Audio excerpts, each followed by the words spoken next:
السلام علیکم ورحمۃ اللہ وبرکاتہ۔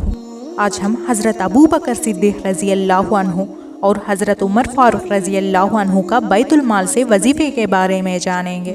حضرت ابو بکر صدیق رضی اللہ عنہ کے یہاں کپڑے کی تجارت ہوتی تھی اور اسی سے گزار وقت تھا۔ جب خلیفہ بنائے گئے تو حسب معمول تو صبح کو چند چادریں ہاتھ پر ڈال کر بازار میں فروخت کے لیے تشریف لے چلے۔ راستے میں حضرت عمر رضی اللہ عنہ ملے۔ پوچھا کہاں چلے؟ فرمایا بازار جا رہا ہوں۔ حضرت عمر رضی اللہ عنہ نے عرض کیا کہ اگر تم تجارت میں مشغول رہو گے تو خلافت کے کام کا کیا ہوگا؟ فرمایا پھر اہل و عیال کو کہاں سے کھلاؤں؟ عرض کیا کہ ابو عبیدہ رضی اللہ عنہ جن کو حضور صلی اللہ علیہ وسلم نے امین ہونے کا لقب دیا ہے ان کے پاس چلیں، وہ آپ کے لیے بیت المال سے کچھ مقرر کر دیں گے۔ دونوں حضرات ان کے پاس تشریف لے گئے تو انہوں نے ایک مہاجر کو جو اوسطاً ملتا تھا، نہ کم نہ زیادہ، وہ مقرر فرما دیا۔ ایک مرتبہ بیوی نے درخواست کی کہ کوئی میٹھی چیز کھانے کو دل چاہتا ہے۔ حضرت ابو بکر صدیق رضی اللہ عنہ نے فرمایا کہ میرے پاس تو دام نہیں ہے کہ میں خریدوں۔ اہلیہ نے عرض کیا کہ ہم اپنے روز کے کھانے میں سے تھوڑا تھوڑا بچا لیا کریں، کچھ دنوں میں اتنی مقدار ہو جائے گی۔ ابو بکر صدیق رضی اللہ عنہ نے اجازت فرما دی۔ اہلیہ نے کئی روز میں کچھ تھوڑے سے پیسے جمع کیے۔ ابو بکر صدیق رضی اللہ عنہ نے یہ فرمایا کہ تجربے سے یہ معلوم ہوا کہ اتنی مقدار ہمیں بیت المال سے زیادہ ملتی ہے، اس لیے جو اہلیہ نے جمع کیا تھا وہ بھی بیت المال میں جمع فرما دیا، اور آئندہ کے لیے اتنی مقدار جتنا انہوں نے روزانہ جمع کیا تھا اپنی تخواہ میں سے کم کر دیا۔ اتنے بڑے خلیفہ اور بادشاہ پہلے سے اپنی تجارت بھی کرتے تھے اور ضروریات کو کافی بھی تھے، جیسے کہ اس اعلان سے معلوم ہوتا ہے کہ جو بخاری میں حضرت عائشہ رضی اللہ عنہا سے مروی ہے کہ جب حضرت ابو بکر صدیق رضی اللہ عنہ خلیفہ بنائے گئے تو آپ صلی اللہ علیہ وسلم نے فرمایا کہ میری قوم کو یہ معلوم ہے کہ میرا پیسہ تجارت میں اہل و عیال کے خرچ کو ناکافی نہیں تھا، لیکن اب خلافت کی وجہ سے مسلمانوں کے کاروبار میں مشغولی ہے اور اسی لیے بیت المال سے میرا اہل و عیال کا کھانا مقرر ہوگا۔ اس کے باوجود حضرت ابو بکر رضی اللہ عنہ کا وصال ہونے لگا تو حضرت عائشہ رضی اللہ عنہا کو وصیت فرمائی کہ میری ضرورتوں میں جو چیزیں بیت المال کی ہیں وہ میرے بعد آنے والے خلیفے کے حوالے کر دی جائیں۔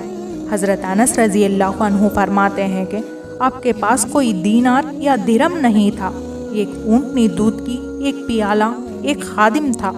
بعض روایت میں ہے کہ چادر اور ایک بچھونا بھی آیا ہے۔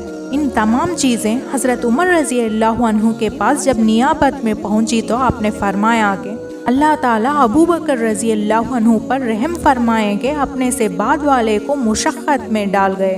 حضرت عمر رضی اللہ عنہ بھی تجارت کیا کرتے تھے۔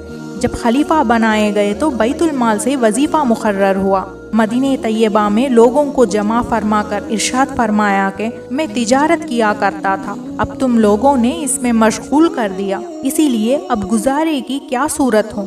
لوگوں نے مختلف مقداریں تجویز کی۔ حضرت علی رضی اللہ عنہ چپ بیٹھے تھے۔ حضرت عمر رضی اللہ عنہ نے دریافت فرمایا کہ تمہاری کیا رائے ہے؟ حضرت علی رضی اللہ عنہ نے فرمایا کہ توسط کے ساتھ جو تمہیں اور تمہارے گھر والوں کو کافی ہو جائے۔ حضرت عمر رضی اللہ عنہ نے اس رائے کو پسند فرمایا اور قبول کر لیا اور متوسط مقدار تجویز ہو گئی۔ اس کے بعد ایک مرتبہ ایک مجلس میں خود حضرت علی رضی اللہ عنہ بھی تھے اور حضرت عثمان رضی اللہ عنہ، حضرت زبیر رضی اللہ عنہ، حضرت طلحہ رضی اللہ عنہ شریک تھے۔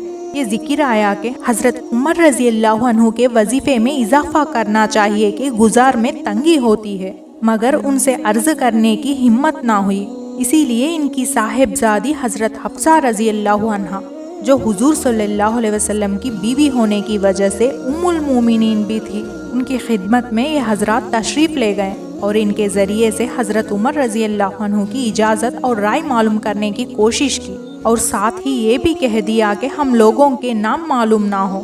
حضرت حفصہ رضی اللہ عنہا نے جب حضرت عمر رضی اللہ عنہ سے اس کا تذکرہ کیا تو چہرے پر غصے کے آثار ظاہر ہوئے۔ حضرت عمر رضی اللہ عنہ نے نام دریافت کیا۔ حضرت حفصہ رضی اللہ عنہا نے عرض کیا کہ پہلے آپ کی رائے معلوم ہو جائے۔ حضرت عمر رضی اللہ عنہ نے فرمایا کہ اگر مجھے ان کے نام معلوم ہو جاتے تو ان کے چہرے بدل دیتا، یعنی ایسی سخت سزائیں دیتا کہ منہ پر نشان پڑ جاتے۔ تو ہی بتا کہ حضور صلی اللہ علیہ وسلم کا عمدہ سے عمدہ لباس تیرے گھر میں کیا تھا؟ انہوں نے عرض کیا کہ 2 کپڑے غیروئی رنگ کے جن کو حضور صلی اللہ علیہ وسلم جمعہ کے دن یا کسی وفات کی وجہ سے پہنتے تھے۔ پھر فرمایا کہ کون سا کھانا تیرے یہاں عمدہ سے عمدہ کھایا؟ عرض کیا کہ ہمارا کھانا تو جاؤ کی روٹی تھی، ہم نے گرم گرم روٹی پر گھی کے ڈبے کی تلچھٹ الٹ کر ایک مرتبہ چھپاڑ دیا تو حضور صلی اللہ علیہ وسلم خود بھی اس کو مزے لے کر نوش فرما رہے تھے اور دوسروں کو بھی کھلاتے تھے۔ فرمایا کہ کون سی بستر عمدہ ہوتا تھا جو تیرے یہاں بچھاتے تھے؟ عرض کیا ایک موٹا سا کپڑا تھا، گرمی میں اس کو دوہرا کر کے بچھا لیتے اور سردی میں آدھے کو بچھا لیتے اور آدھے کو اوڑھ لیتے۔ فرمایا کہ حفصہ رضی اللہ عنہا ان لوگوں تک یہ بات پہنچا دے کہ حضور صلی اللہ علیہ وسلم نے اپنے طرز عمل سے ایک اندازہ مقرر فرمایا اور امید آخرت پر کفایت فرمائی۔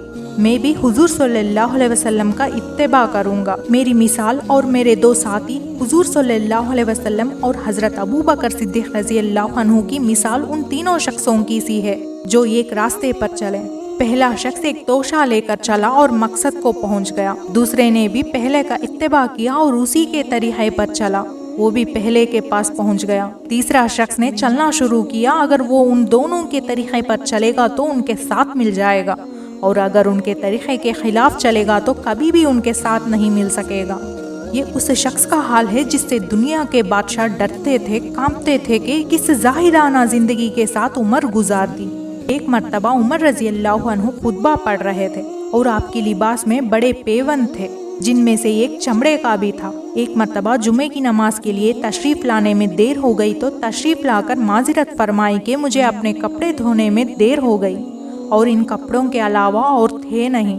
ایک مرتبہ حضرت عمر رضی اللہ عنہ کھانا نوش فرما رہے تھے، غلام نے آ کر عرض کیا کہ عتبہ رضی اللہ عنہ بن ابی فرقاد حاضر ہوئے ہیں۔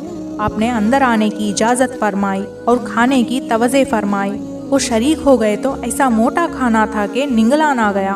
انہوں نے عرض کیا کہ چھانے ہوئے آٹے کا کھانا بھی تو کھا سکتے تھے۔ عمر رضی اللہ عنہ نے فرمایا کہ کیا سب مسلمان میدا کھا سکتے ہیں؟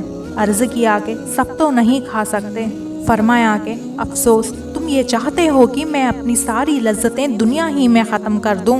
اس قسم کے سینکڑوں ہزاروں نہیں بلکہ لاکھوں واقعات حضرت عمر رضی اللہ عنہ کے ہیں۔ ان کا اتباع نہ اب ہو سکتا ہے، نہ ہر شخص کو کرنا چاہیے کہ خواہ ضعیف ہے، جس کی وجہ سے تحمل بھی ان کا زمانے میں دشوار ہے۔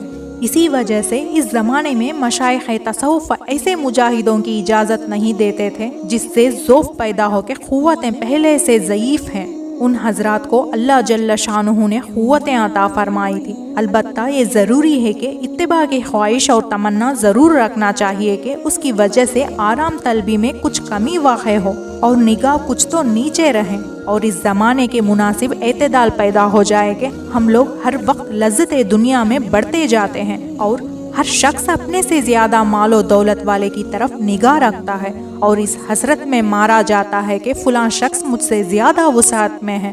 ایسی سوچ سے اللہ ہمیں حفاظت کرے، آمین ثم آمین۔